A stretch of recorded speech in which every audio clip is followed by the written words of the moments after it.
بسم الله إن الحمد لله نحمده ونستعينه ونستغفره ونعوذ بالله من شرور أنفسنا من سيئات أعمالنا من يهده الله فلا مضل له ومن يضلل فلا هادي له وأشهد أن لا إله إلا الله وحده لا شريك له وأشهد أن محمدا عبده ورسوله أما بعد فإن خير الحديث كتاب الله وخير الهدي هدي محمد صلى الله عليه وسلم وشر الأمور محدثاتها وكل محدثة بدعة وكل بدعة ضلالة وكل ضلالة في النار আসসালামু আলাইকুম ওয়া রাহমাতুল্লাহি ওয়া বারাকাতুহু।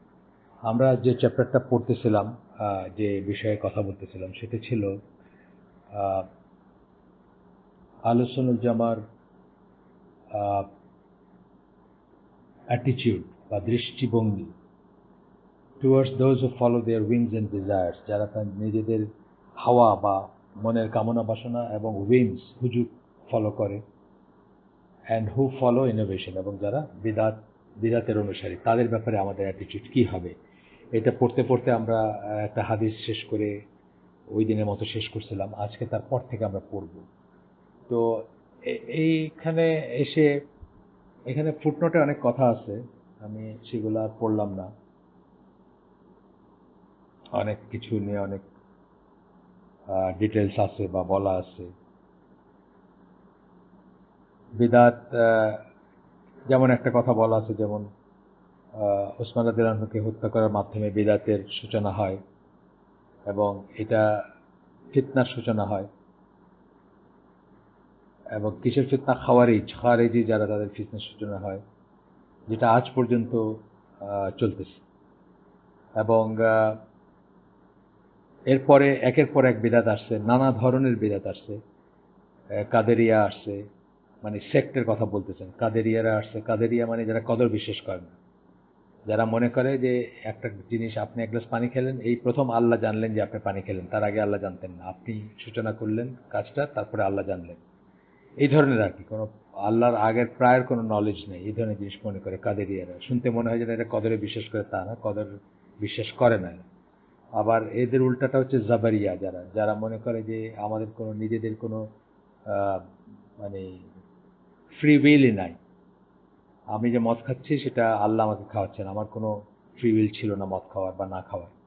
এরপর মুরজিয়ার, রাফিদি, এগুলো আপনার আগেও বলছি। জিন্দিক্সের কথা বলছি আমি। জিন্দিক কাদের বলে? যারা ছদ্মবেশে ইসলামে প্রবেশ করে ইসলামকে ধ্বংস করার জন্য, যেমন আবদুল্লাহ বিন সাবা, শিয়াদের ফোরফাদার, যে তাদের ইহুদি ছিল এবং সে ইসলামে প্রবেশই করছিল ইসলামকে ধ্বংস করার জন্য। এরপরে আছে যেমন বাতেনি, যারা মানে এসোটারিক, যারা গূঢ় রহস্য দেখে সব কিছুর ভিতরে, এবং সুফি বা ঈদের ফোরফাদার্স বলতে পারেন এদের আর কি। এরপরে জাহামিয়া, যারা আল্লাহর কোনো সিফাতে বিশ্বাস করে না। এগুলো আমরা পড়ছি আগে, একটু একটু করে টাচ করে গেছি। যাই হোক, আমরা আজকে মেইন টেক্সটে ফিরে আসি আবার।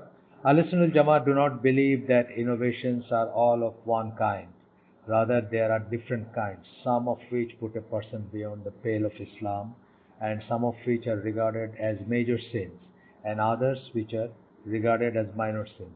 বিদাত, আহলে সুন্নাত জামাত বিশ্বাস করে যে বিদাত একই ধরনের না, সবকটা বিদাত এক জাতের না। বিদাতের ভিতরে ক্যাটাগরি আছে। যেমন ধরেন কিছু কিছু বেদাত আছে, যেমন একজনের মাজার পূজা করতেছে বা একজন মৃত মানুষের কাছে জিনিস চাচ্ছে, এটা তো আনহার্ড অফ ছিল রাসূল সাল্লাল্লাহু আলাইহি ওয়াসাল্লামের সময় বা সাহাবীদের সময়, তাহলে এটা পরবর্তীকালের বেদাত।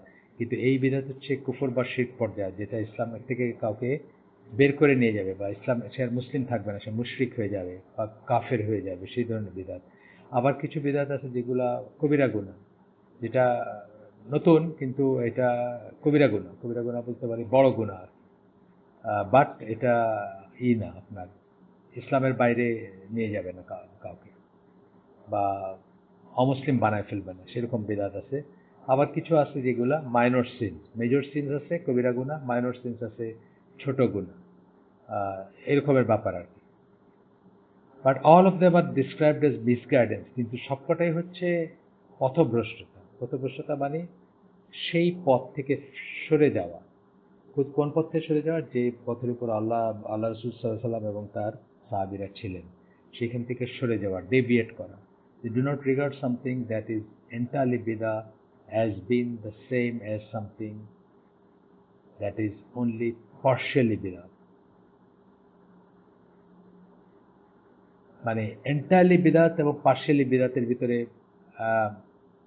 তফাৎ করে আর কি, মানে আলোচনার জামা। এন্টায়ারলি বিদাত কিছু হইতে পারে, same as something that is partially বিদাত, মানে আংশিক বিদাত, সেটার সাথে এক মনে করে না। বিদাত as being the same as simple বিদাত, মানে কমপ্লেক্স বিদা এবং সিম্পল বিদা, মানে মোট কথা হচ্ছে যে বিদাতের নানা রকম ক্যাটাগরি আছে। অত্যন্ত ছোট একটা বিদাত হতে পারে যেটার জন্য কাউকে একেবারে করা উচিত না, ত্যাগ করা উচিত না, চেষ্টা করা উচিত তাকে মানে চেঞ্জ করার। আবার এমন বিদাত আছে যেটার জন্য তাকে রিজেক্ট করতে হবে টোটালি, সে মানে তার সাথে মেশা যাবে না বা তার সাথে উঠা বসা করা যাবে না। আচ্ছা, আবার বলতেছে যে they believe that something that is real bidah is not the same as something innovated that is added to something good, either it itself or in the ruling there. এটা কিছুটা আমি যেভাবে কথা বললাম যে কোন একটা জিনিসের মানে ভালো কিছু অ্যাড করা, রিয়েল বিদা, মানে রিয়েল বিদা মানে একদম টোটালি আপনি একটা নতুন জিনিস স্টার্ট করলেন, এটার সাথে এটা এটা আর আগের থেকে একটা জিনিস চলতেছিল তাতে একটু কম বেশি করলেন, সেটা একই না। এটা তো আমরা এমনিতেই বুঝি যে একটা একদম নাই থেকে একটা জিনিস নিয়ে আসলেন। আর একটা জিনিস হচ্ছে যে আসলটা আছে কিন্তু আপনি এটার সাথে একটু একটু যুক্ত করলেন বা একটু করলেন, একটু কম বেশি করলেন, বেশি করলেন, বা একটু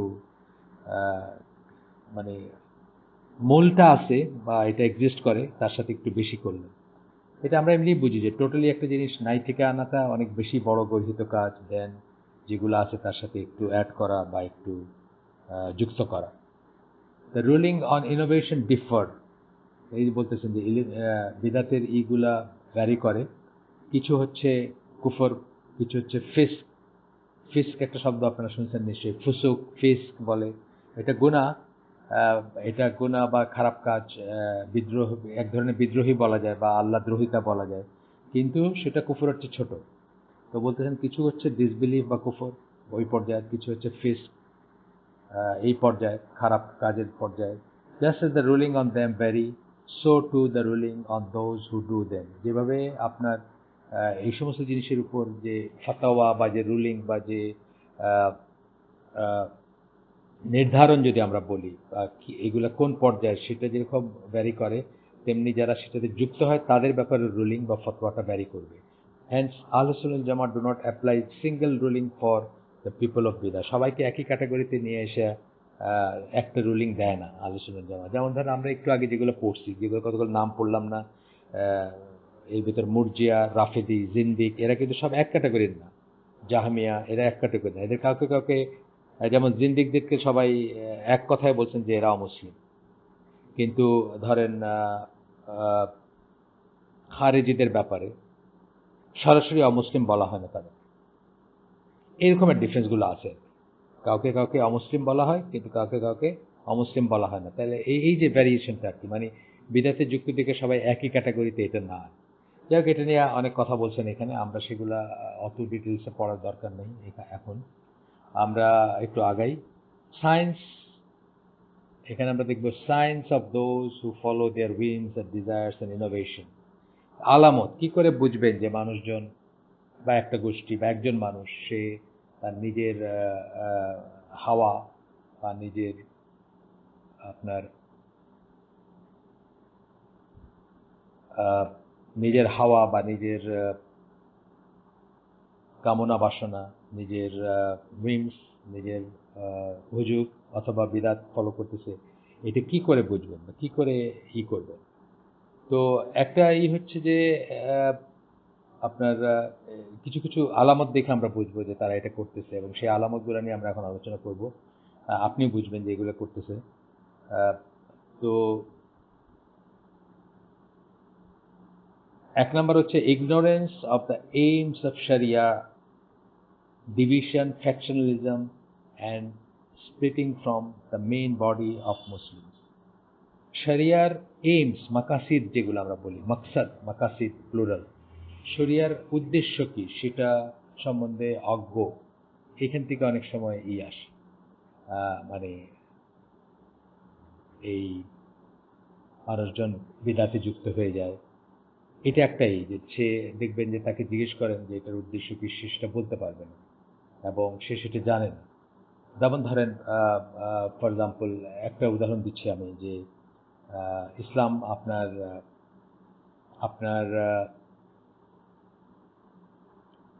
ধন সম্পদ, আপনার জীবন, শরিয়া রাদার, আপনার ধন সম্পদ, আপনার জীবন, আপনার ধন সম্পদ, আপনার দিন, আপনার লিনিয়েজ, বংশ পরিচয় বা লিনিয়েজ এবং আপনার ইন্টেলেক্ট, এগুলাকে এগুলাকে করতে আসে, ধরেন এগুলাকে প্রোটেক্ট করে, এগুলাকে সুরক্ষা করে শরিয়া। এখন ধরেন আপনি যখন তাকলিদ করতেছেন, অর্থাৎ একজন মানুষ, সে পীর অথবা সে সুফি শায়েখ বা কোনো একজন বুজুর্গ, আপনি তাকে অন্ধভাবে অনুকরণ করতেছেন, তাহলে কি আপনি আপনার ইন্টেলেক্ট, আল্লাহ যে আকল দিয়েছিলেন, সেই আকলটাকে ইউজ করলেন না, সেটাকে সুরক্ষা করলেন না, সেটা যত্ন নিলেন না, সেটা প্রপারলি ইউজ করলেন না। এই যে ব্যাপারটা ধরে, এটা একটা শরিয়া বিরুদ্ধ ব্যাপার। মানে এটা যে কোনো বুদ্ধি সম্পন্ন মানুষের জন্য এটা বেমানান। তো এই এই জিনিসগুলো না বুঝে, এই জিনিসগুলো বুঝলে কেউ কিন্তু কাউকে অন্ধভাবে অনুকরণ করতে পারতো না। আল্লাহ আপনার কাছে কি চান? আল্লাহ আপনার কাছে চান যে আপনি আপনার দিন সম্বন্ধে জ্ঞান অর্জন করবেন, জানবেন, নিজের বুদ্ধি খাটাবেন, নিজের বিবেক খাটাবেন এবং ভালো মন্দগুলা বিচার করবেন এবং তারপরে আপনি একটা কাজ করবেন। আপনি ব্লাইন্ডলি কারো কাছে আপনার সমস্ত সত্তাকে সঁপে দিলেন, সো এটা এক ধরনের বিদাত, মানে এইখান থেকে আসতেছে। যাই হোক, ignorance of the aims of শরিয়া, মাকাসিদ শরিয়া আপনি জানেন না, এটা হচ্ছে একটাই মানে বিদাতিদের চেনার উপায়, যে সে এই মাকসাদগুলো জানে না, শরিয়ার উদ্দেশ্যগুলো কি সেটা জানে না। ফ্যাকশনালিজম হচ্ছে ধরেন শরিয়া কি চায়? শরিয়া চায় যে সবাই আমরা একতাবদ্ধভাবে আল্লাহর রজ্জু ধারণ করি, একতাভাবে কোরআনকে ধরে রাখি, একতাভাবে সুন্নাহর উপর নিজেদেরকে প্রতিষ্ঠিত করি এবং কোরআন সুন্নাহর উপর সত্যি যদি আমরা নিজেদেরকে সবাই প্রতিষ্ঠিত করতাম, তাহলে দেখতাম কি আমাদের ভিতরে কোনো ভেদাভেদ থাকতো না। ভেদাভেদ কিন্তু তখনই আসতেছে যখন কোরআন সুন্নাহর এগেইনস্টে গিয়া আমাদের একটা ভিউ থাকে, একটা মতামত থাকে। সো এখান থেকে ফ্যাকশনালিজম আসে। যাদের কোরআন সুন্নাহর বুঝ ভালো, তারা কিন্তু ফ্যাকশনালিজমে যাবেন না, তারা কিন্তু আহ, মানে ছোটখাটো জিনিসের জন্য ভাগ হয়ে যাবেন না। তারপরে বলতেছেন যে splitting from the main body of Muslims. Main body যখন আমরা বলবো, তখন আমরা অ্যাকচুয়ালি বোঝাচ্ছি যে এটা হচ্ছে আহলে সুন্নাত জামার কথা আমরা বোঝাবো। মেইন বডি যখন বলি, তখন সেই একটি পথ যেটার উপরে রাসূল সাল্লাল্লাহু আলাইহি ওয়াসাল্লাম তার সাহাবীরা ছিলেন, সেখান থেকে যারা সরে যাচ্ছে তাদেরকে বোঝাচ্ছি আমরা। Splitting from the main body of Muslims, অর্থাৎ জামাত বা আল জামা, সেখান থেকে সরে যাওয়া, সেখান থেকে বিচ্যুত হওয়া, এগুলা হচ্ছে আপনার আলামত। কাউকে দেখলে, আপনি যদি দেখেন কাউকে এরকম, তখন বুঝবেন যে সে হয়তো বিদাতের উপর আছে অথবা সে তার কামনা বাসনাকে করে। এরপরে বলতে চান আর্গুমেন্টস এন্ড ডিসপিউট, কথায় কথায় আর্গুমেন্ট করা এবং ডিসপিউট করা, ঝগড়া করা, রাগারাগি করা। Following the whims and desires, মানে ভালো মনে হয় দেখে বা নিজের কাছে ভাল লাগে দেখে একটা কিছু করে, এটা কিন্তু বিশাল একটা ফিতনা। আমি বহু মানুষকে বলতে শুনছি যে আনোয়ার আল আল্লাকি বলে একজন ছিলেন, আপনারা জানেন, মারা গেছেন উনি। প্রথম দিকে তো ওনার লেকচারগুলা বা ওনার এইগুলা খুবই সুন্দর ছিল। আস্তে আস্তে আস্তে আস্তে পরে একসময় উনি রেডিকালাইজড হন এবং রেডিকালাইজ হওয়ার পরে উনি খুব গরম গরম লেকচার দিতেন। বহু ইয়াং ছেলেপেলেকে আপনি বলতে শুনবেন যে আপনি ওনার, মানে আমার ওনাকে ভালো লাগে, মানে তার আইডিওলজি বা তার মতো করে জীবনকে চিন্তা করার কারণ হচ্ছে যে আমার ওনাকে খুব ভাল লাগে। ভাল লাগে কিন্তু আমাদের কোনো দলিল না। ইট মে সো হ্যাপেন যে দুনিয়ার সবচেয়ে খারাপ জিনিসটা আপনার ভালো লাগে, আমাদের লাগে। আল্লাহ আমাদেরকে মানে এই দুর্বলতা যে বানাইছেন, যে আমাদের বেস ইনস্টিংক্ট যেটাকে আমরা বলি, একদম বেসিক যে ইনস্টিংক্টগুলো, বেসিক ইনস্টিংক্টগুলোতে অ্যাকচুয়ালি কি বেসিক ইনস্টিংক্ট কি আমাদের, সেগুলাকে সেখানে কিন্তু অ্যাপিল করে সব খারাপ জিনিসগুলো। আমি সাধারণত একটা উদাহরণ দিই, খুব সামান্য একটা উদাহরণ দিই, মানে ডেইলি লাইফ থেকে আপনাদেরকেও তো বলছি যে করলা এবং চিরতা, আমরা ছোটবেলা থেকে বড় হয়েছি, আমাদের মায়েরা কত চেষ্টা করছিল আমাদেরকে একটু তিতা খাওয়াইতে, করলা খাওয়াইতে বা চিরতার পানি খাওয়াইতে, যাতে শরীরটা ভালো থাকে, বা এই ধরনের আরো জিনিস, সুস্বাস্থ্যকর যেসব জিনিস বা সুস্বাস্থ্যের জন্য যেসব জিনিস, স্বাস্থ্যকর যেসব জিনিস আমাদের মায়েরাই করছেন। অফকোর্স সেগুলো ভালো, আমলকি খাওয়াইতে বা আরো এরকম জিনিস। আমরা কি সেগুলো পছন্দ করছি? আমরা করিনি। আমরা কিন্তু পছন্দ করছি আমাদের জন্য খারাপ যেগুলো, সেগুলো, সেই তেঁতুলের আচার, রাস্তায় বড়ের আচার অথবা চটপটি বা ফুচকা বা অ্যান্ড সো অন। আমরা খারাপ জিনিসগুলোই পছন্দ করি। তাহলে আমাদের মতো সাধারণ মানুষ কিন্তু আমাদের যেটা ভালো লাগবে সেই ভালো লাগার জিনিসগুলো ইউজুয়ালি ভালো না। আমাদের গান ভাল লাগবে, আমাদের নাচ ভাল লাগবে, আমাদের নাটক ভাল লাগবে, আমাদের সিনেমার ভাল লাগবে, সেগুলো আমাদের জন্য ভালো না। আর যে জিনিসগুলো ভালো, কোরআন পড়া বা সকালে উঠে একটু হাঁটা বা তাড়াতাড়ি রাতে ঘুমানো, ধরেন আমি উদাহরণ দিচ্ছি, খুব রেগুলার একটা লাইফ, রেজিমেন্টেড লাইফ লিড করা, এগুলো আমাদের জন্য ভালো, কিন্তু এগুলো কিন্তু আমাদের ভালো লাগে না। সুতরাং এই ভালো লাগাকে প্রাধান্য দেওয়া, যেটা এই হুইমস অ্যান্ড ডিজায়ার্স আবার আসলো, এটাও কিন্তু বিদাতের একটা একটা লক্ষণ, বা এটার থেকে মানুষ বিদাতে যুক্ত হয়, খেয়াল করার ব্যাপার আছে। সো আমাদের মতো সাধারণ মানুষের চিন্তা করব যে ভালো লাগা এবং ভালো দুটোর ভিতরে আমরা ডিফারেন্সিয়েট করার চেষ্টা করব, এবং যেটা ভালো সেটাকে আমরা গ্রহণ করার চেষ্টা করব। নিজের ভালো লাগার কাছে নিজেকে বলি দিব না আর কি। অর্থাৎ এই জন্যই আল্লাহ বলছেন, সূরা ফুরকানের একটা আয়াত আমরা বলি মাঝে মাঝে, অনেক সময় বলছি আপনাদের, তুমি কি তাদের দেখছো যারা নিজেদের ডিজায়ার, নিজেদের হাওয়াকে ইলা বানায় নিছে, হাওয়াকেই লর্ড বানায় নিছে, গড বানায় নিছে, এরকম আয়াতটার মানে সারমর্ম আমি বললাম। তো এটা চিন্তার ব্যাপার আছে। Giving precedence to rational thinking over text of শরিয়া, এটাও বিদাতের একটা কারণ। যখন আপনি রেশনালি চিন্তা করবেন, বাংলাদেশটা গ্রুপ আছে, আমি নাম বললাম না, সবাই চিনবেন, যারা যারা যারা কোরআন অনলি অনেকে বলে বা কোরআনিয়ন বলে তাদেরকে, বা তারা হাদিসকে বিবেক বুদ্ধি দিয়ে বিচার করে, বিবেকের ফিল্টার দিয়ে পাস করলে সেটা হাদিস, বিবেকের ফিল্টার দিয়ে পাস পাস করে যদি পাস করে তাহলে সেটা হাদিস, আর যদি সেখান দিয়ে পাস না করে না যায় তাহলে সেই হাদিস মানা যাবে না বা মানে না তারা। তো এটা হচ্ছে একটা কারণ বিদাতের। কারণ আমরা জানি যে হাদিস হাদিস সহি কি না সেটা নিয়ে আপনি তাহকিক করতে পারেন, চিন্তা করতে পারেন, পড়াশোনা করতে পারেন, গবেষণা করতে পারেন, কিন্তু একবার যখন আপনি শিওর হবেন যে এই কথাটা রাসূল সাল্লাল্লাহু আলাইহি ওয়াসাল্লামের মুখ দিয়ে আসছে, সেটা শুনতে যত যত ইরেশনাল লাগুক সেটাই ঠিক, এবং আপনার আপনার আপনার যুক্তি বা আপনার বিবেক দিয়ে আপনি যেটা বুঝতেছেন সেটা ঠিক না। এই জন্য আপনার আকিদার বই যদি পড়েন, বিশেষ করে আল আকিদা তাহাবিয়া, যে বইটার কথা আপনাকে বলছি আগে, 105টা পয়েন্টে ইমাম তাহাবি, ওনার নাম ছিল তাহাবি, তাহাবি একটা জায়গার নাম থেকে আসছে, তাহা একটা জায়গা, ওইখান থেকে তাহাবি, যে ইমাম তাহাবি যিনি, উনি 105টা পয়েন্টে কনসলিডেট করছেন আমাদের আকিদার পয়েন্ট, বা কি কি পয়েন্ট আমরা বিশ্বাস করব সেটাকে। সেখানে একটা পয়েন্ট দিয়েছেন যেটা শুনলে মনে হবে এটা আবার বিশ্বাসের কি আছে, বা এটা আবার মানে আকিদা পয়েন্ট কিভাবে হয়, সেটা যে আমরা মোজার উপরে মাসে করাকেই সঠিক মনে করি, বা এরকম পয়েন্টটা মানে জিনিসটা এরকম। অর্থাৎ মোজা মাসে আমরা করি, কোথায় মাসেটা করি, মোজার পায়ের উপরের অংশটাই করি, কিন্তু উপর মানে সারফেস, যেটা উপরের সারফেসে করি, আমরা কিন্তু পায়ের তলাটা মসতে করি না। অথচ যুক্তি আপনাকে কি বলবে যে লাগলে তো কোনো ময়লা নিচেই লাগবে, তলাটায় লাগবে, তলাটা পরিষ্কার করা উচিত, কিন্তু আমরা কিন্তু তলাই করি না। কারণ কি, আল্লাহ রসুল এইভাবে করতে বলছেন। সো এইটা একটা খুব উত্তম উদাহরণ বা একটা আকিদা পয়েন্ট, বা এটা একটা বিশ্বাসের অংশ, আলোচনা যেমন বিশ্বাসের অংশ, যে যদি টেক্সট চলে আসে, অর্থাৎ সহিহ হাদিস অথবা কোরআন চলে আসে, তাহলে সেটাই আপহোল্ড করব আমরা। আমাদের যুক্তি কি বলে এটাই মেট্রিল।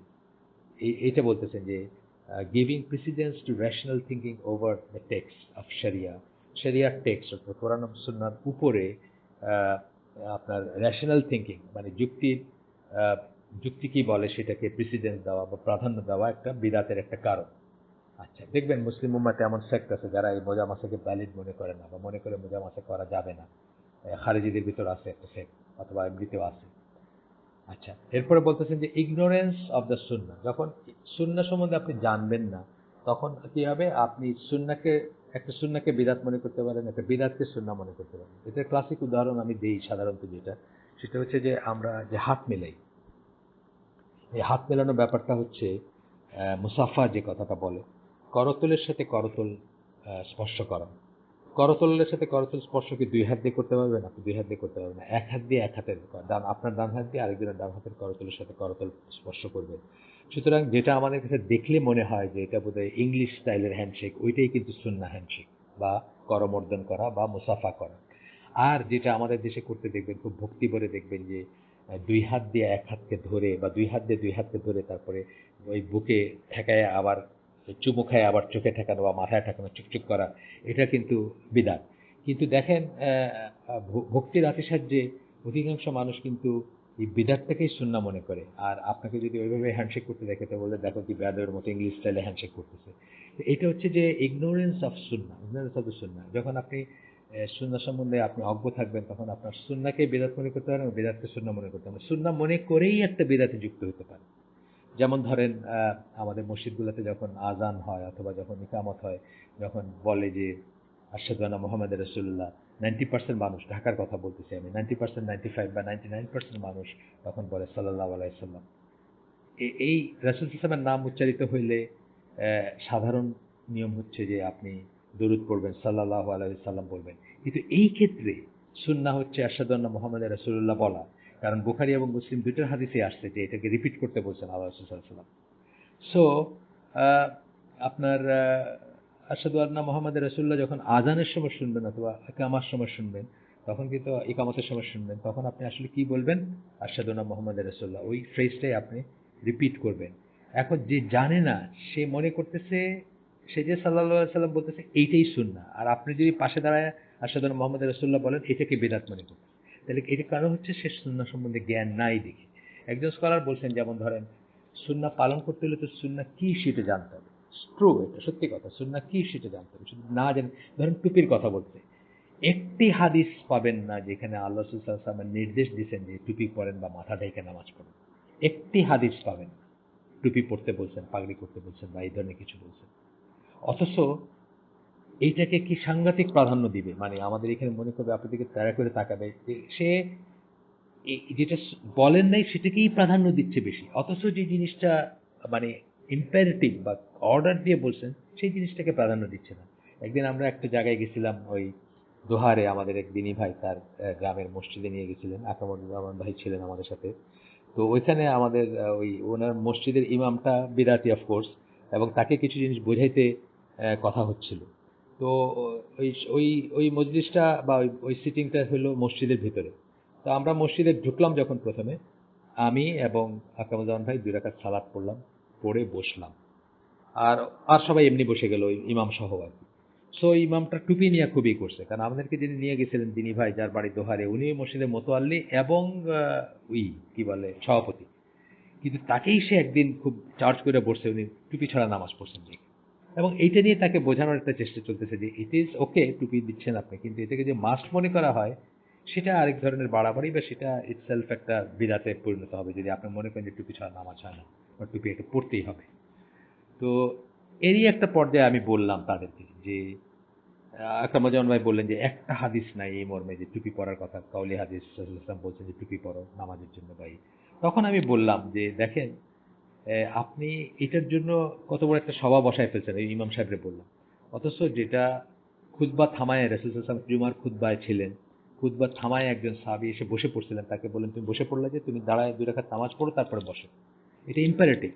একজন মানুষও কিন্তু ওই যারা ওই মজলিসে ছিল, আমরা 2 জন ছাড়া বাকিরা কিন্তু কেউ এই নামাজটা পড়লো না, বসে গেল। তখন আকরাম ভাই বললেন যে দেখেন, যেটা ইম্পারেটিভ সেটার আপনার কাছে ইম্পর্টেন্স নেই, অথচ যেটা বলেন নাই, যেটা একটা আদত ছিল আরবের লোকরা মাথা ঢেকে রাখতো, সেইটাকে আপনি নিয়ে এসে সেটাকে একটা পয়েন্ট বানাচ্ছেন।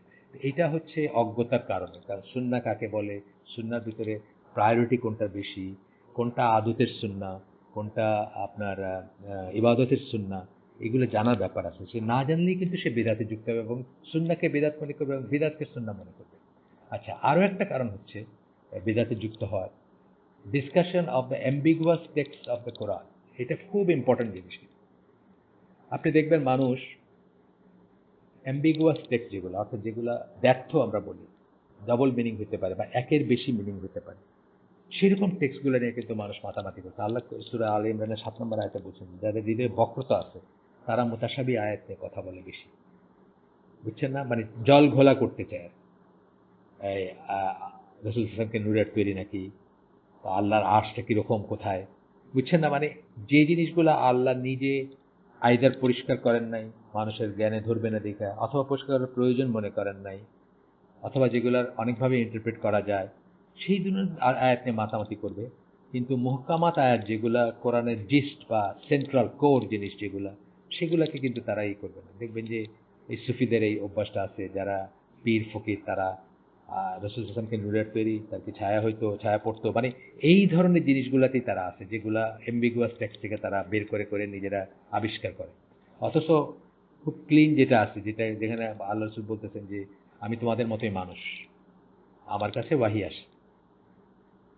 আমি তোমাদের মতোই মানুষ, আমার কাছে ওয়াহি আসে। কোরআনে একাধিক আসে আমার কাছে। আমি স্পেশাল এখানেই যে আমার কাছে ওয়াহি আসে, আর কিছু না। আর সবকিছুতে আমি তোমাদের মতোই মানুষ। আমি ভবিষ্যৎ জানি না। যদি জানতাম আমার কোনো ক্ষতি হতো না, মানে আমার উপর কোনো হার্ম আসতো না যদি আমি জানতাম। আমি কোনো ভবিষ্যৎ জানি না।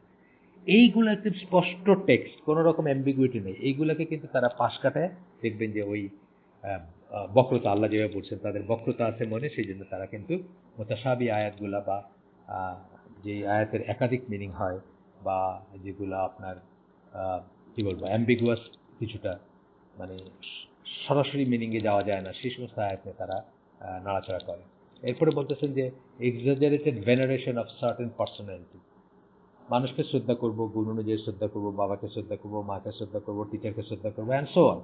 বড়দের শ্রদ্ধা করব, ইন জেনারেল সম্মান করব, ছোটদেরকে স্নেহ করব। কিন্তু দেখা যাচ্ছে যে এক্সাজারেটেড ভ্যানারেশন, কিছু কিছু মানুষকে এমন ভ্যানারেট করতে, এমনভাবে তাদেরকে করতেছে, যেমন এমনভাবে তাদেরকে শ্রদ্ধা করতেছে বা সম্মান করতেছে, যে এখান থেকে এটা বেদাতে পরিণত হচ্ছে। যেমন ধরেন আলী রাদিয়াল্লাহু আনহু যে শুরু, শিয়ারা যেভাবে তাকে ভেনারেট করছে, কোনো কোনো শিয়া তাকে গড ইনকার্নেট মনে করছে, অর্থাৎ হুলুল যেটাকে আমরা বলি, রক্ত মাংসে অবতার, হিন্দুদের যেরকম আছে সেরকম অবতার মনে করছে আলী রাদিয়াল্লাহু আনহুকে। এবং সেখান থেকে কত বেদাতের সৃষ্টি দেখতেই পাচ্ছেন আপনারা, যে সিরিয়ার যে রাষ্ট্রযন্ত্র যারা আছে, আলেভার্ট শিয়া, তারা আলী রাদিয়াল্লাহুকে গড মনে করে বা গড ইনকার্নেট মনে করে, নজবিল্লাহ।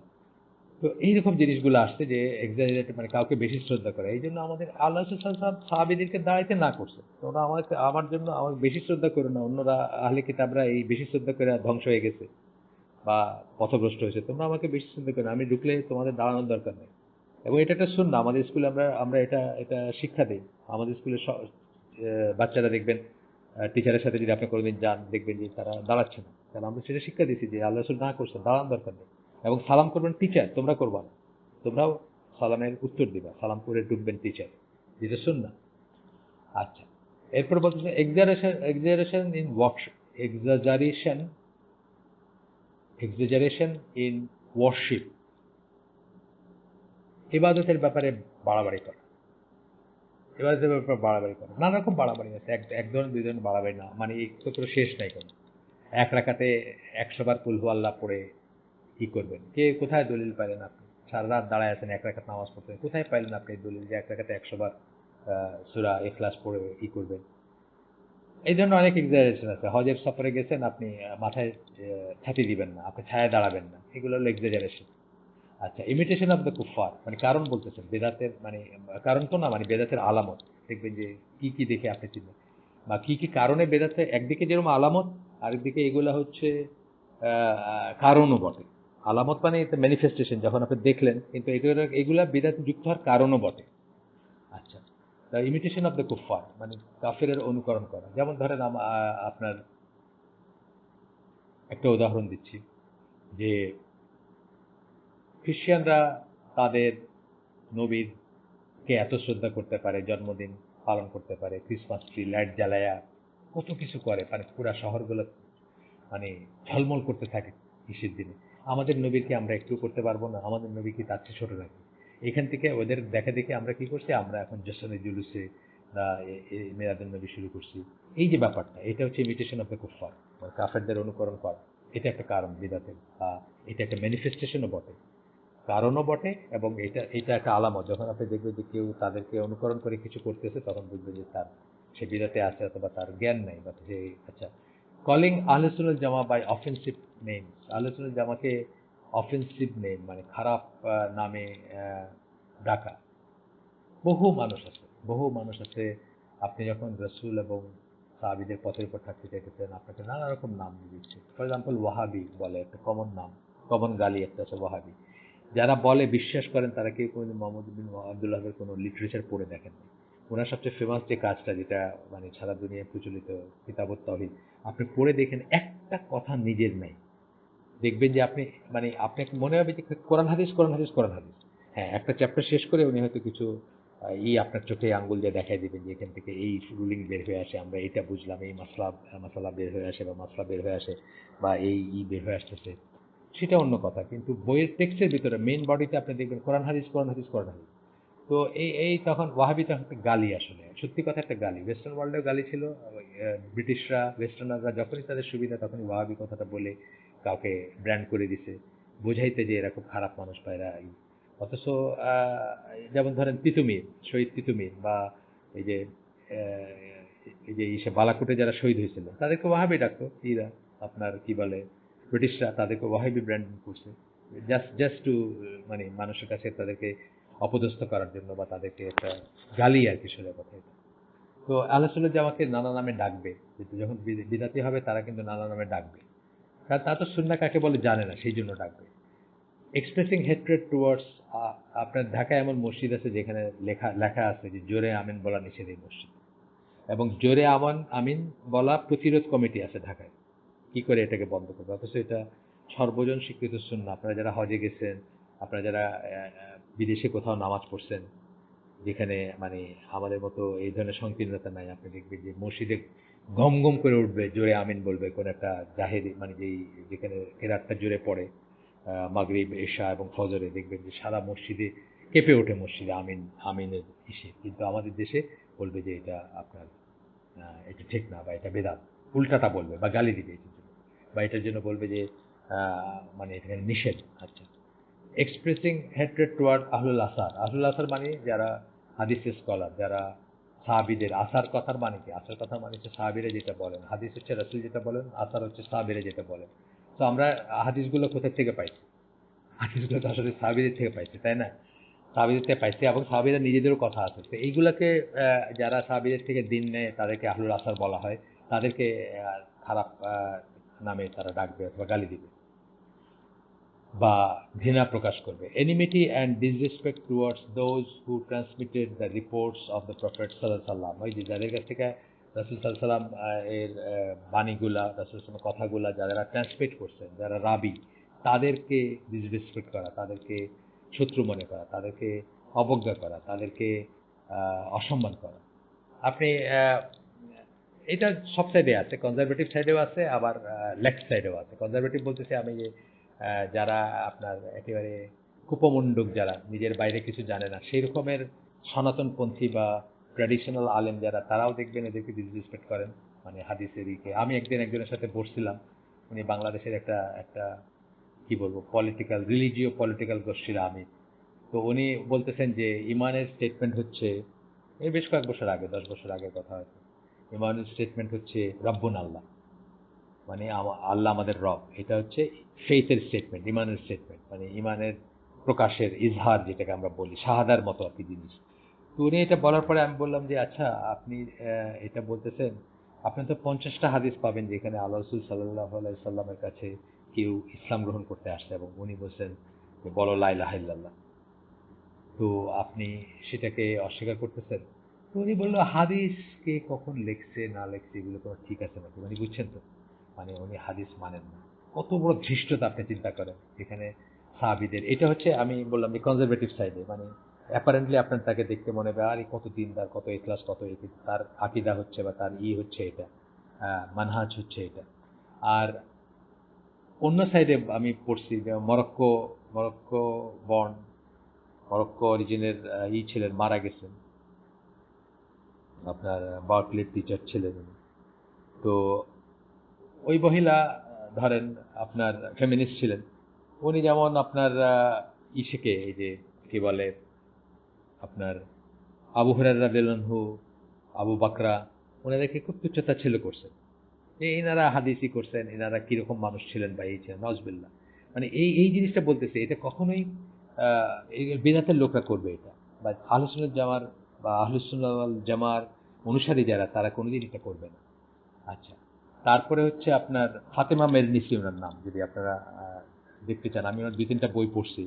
উনি অল্প দিন হয় মারা গেছেন, হয়তো বছর 7-8 হবে। বার্কলির টিচার ছিলেন, একের বেপর্দা মহিলা, খোলা মাথা, মানে গাউন পরা, স্কার্ট পরা, হোয়াট এভার। উনি বলতেছেন যে হাদিস, এই যে মানে যেহেতু আবু বাকরা বা আবু হুরায়রা রাদিয়াল্লাহু আনহুর বর্ণনার কিছু হাদিস মেয়েদের অসুবিধা হয়, তার মতো মেয়েদের, সুতরাং উনি বলতেছেন যে ওনাদের তো এরকম, ওনারা কি ধরনের মানুষ ছিল, ওনাদের কথা দিয়া মানে ইত্যাদি ইত্যাদি, নজবিল্লা, তাদের তাদের চরিত্র হনন করা যেটাকে বলে।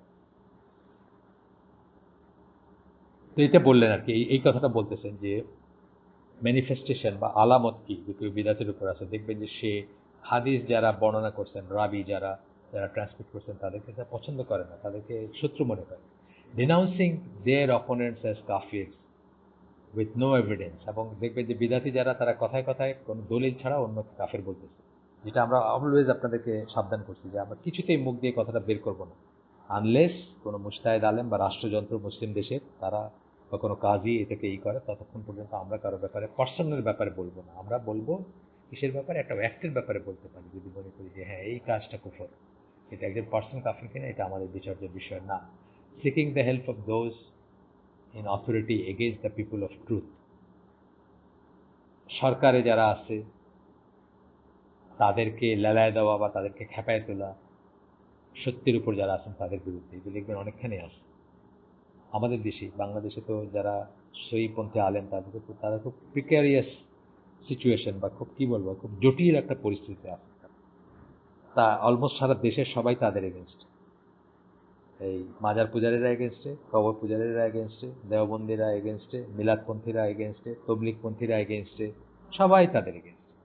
বরং তাদেরকে একটা ব্র্যান্ড দিয়ে দিল ওয়াহাবি বা লামাজহাবি বা আহলে হাদিস বা একটা কিছু বললো তাদের এগেনস্টে।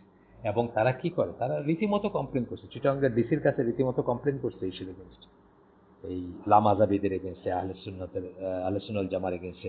চিটাগাঙ্গে আবার একটা সেক্ট আছে আহলে সুন্নাত, সেটা হলো চরম কবর মাজার পূজারি ই দিয়ে, কিন্তু নিজেদেরকে তারা এই নামে ডাকে, আহলে সুন্নাত বলে।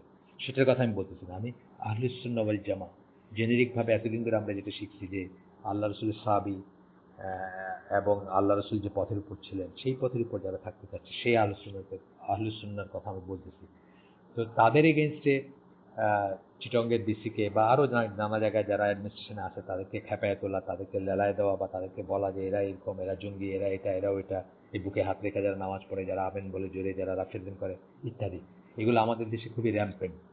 তো আমরা আজকে এখানে শেষ করে দিই, বড় হয়ে যাচ্ছে, হয়ে গেছে অলরেডি বড়। সুবহানাকা আল্লাহুম্মা বিহামদিকা আশহাদু আল্লা ইলাহা ইল্লা আনতা আস্তাগফিরুকা ওয়া আতুবু ইলাইক। রোজার মাসে আসলে খুব রেগুলার রেকর্ডিং করাটা খুব ডিফিকাল্ট, কিছু কিছু দেরি হতে পারে আমার বা দেরি হয়, আপনারা নিজ গুণে ক্ষমা করবেন সেটা। আমরা যে শুনলাম তবে তো ভালো কিছু শুনে থাকলে সমস্ত প্রশংসা আল্লাহর, এবং খারাপ কিছু শুনে থাকলে সমস্ত ব্যর্থতা আমার, এবং সেটা শয়তানের তরফ থেকে। ভালো যা শুনলাম তার উপর আমল করার তৌফিক দেন আল্লাহ, এবং সত্যকে বুকটাকে আল্লাহ যেন প্রশস্ত রাখেন, খোলা রাখেন অন্তরটাকে, যাতে সেখানে আমরা সত্য প্রবেশ করতে দিই বা প্রবেশ করে। আমাদের অসুবিধা হইল দেখে কোনো একটা জিনিসকে অসত্য মনে করা বা রিজেক্ট করার মানে মহাপাপ থেকে আল্লাহ যেন আমাদেরকে মুক্ত রাখেন। আসসালামু আলাইকুম রহমতুল্লাহি ওয়া বারাকাতুহু।